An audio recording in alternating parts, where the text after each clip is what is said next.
മറ്റവരോട്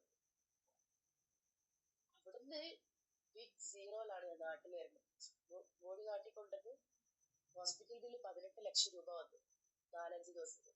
അതൊക്കെ അവരൊരു പ്രവാസി മലയാളി അസോസിയേഷൻ്റെ ഒരു സംഘടനയുടെ തലപ്പത്തുണ്ടായിരുന്ന ആളാണ്. സോ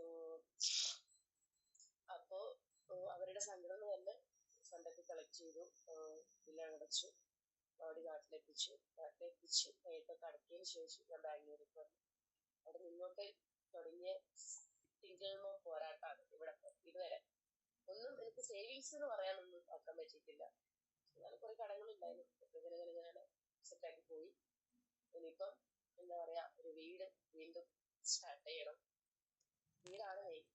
അങ്ങനെ അത് കഴിക്കുന്നു പതിയെ നിർത്തും, പരിപാടി സ്റ്റോപ്പ് ചെയ്യും.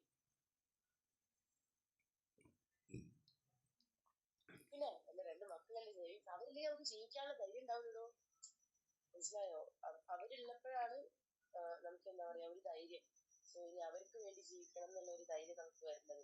ഇനി നമ്മളങ്ങനെ ഓൾറെഡി ഡിപ്രഷൻസിന്റെ സ്റ്റേജ് കടന്നു പോയിട്ടില്ല, പക്ഷെ എന്നാലും നമുക്ക് അവരെ മുഖം കാണുമ്പോൾ നമ്മൾക്ക് ഒരിതുണ്ടാവില്ല. അപ്പൊ നിങ്ങള് വെക്കും പിന്നെ എനിക്കെന്താ ജോലി ചെയ്ത് ജീവിച്ചൂടെ? ജോലി ചെയ്ത് ജീവിക്കാൻ അറിയാഞ്ഞിട്ടല്ല.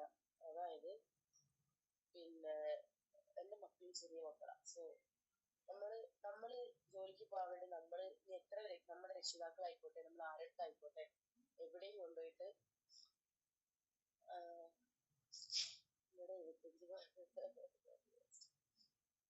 അപ്പോ നമ്മൾ ആദ്യം എന്ത് ചെയ്യണം വെച്ചാല് നമ്മളെ മക്കളെ ആരെടുത്ത് നിർത്താണ് നമ്മൾ മക്കളെടുത്ത് അവരൊന്ന് സ്വന്തമായിട്ട് അവർ കാര്യങ്ങൾ ചെയ്യാനായി തുടങ്ങി എനിക്ക് ജോലിക്ക് പോകാറ്. നമുക്കൊന്നും ജോലിക്ക് പോകാൻ തുടങ്ങാൻ പറ്റില്ല. ഞാൻ അത്യാവശ്യം എഡ്യൂക്കേറ്റഡ് ആണ്, എനിക്ക് ജോലി ചെയ്യാൻ അറിയാം, എനിക്ക് ജോലിയിൽ സമ്പാദിക്കാൻ അറിയാം, ജോലിയിൽ ചെറുപ്പം മുതലേ കുടുംബം നോക്കിയിട്ടുണ്ട്, എനിക്ക് നല്ല പരിചയമുണ്ട്. അറിയാനിട്ടല്ല, പക്ഷെ അതിന്റെ സാഹചര്യം അല്ല. ഇവിടെ വന്ന് കുണക്കുന്ന ആളുകളോട് ചില കുണക്കുന്ന ആളുകളോട് കേൾക്കണം.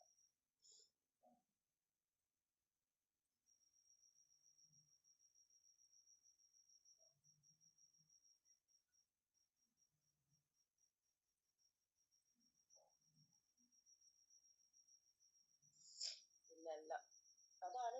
പക്ഷെ എന്താ സംഭവം എന്നറിയോ, എല്ലാ രക്ഷിതാക്കളും മക്കൾക്ക് വേണ്ടി ജീവിക്കുമ്പോൾ അവരവരുടെ ജീവിതം മറന്നു. അതാണ് മെയിനായിട്ട്, അവരവരുടെ ജീവിതം കംപ്ലീറ്റ്ലി മറന്നു.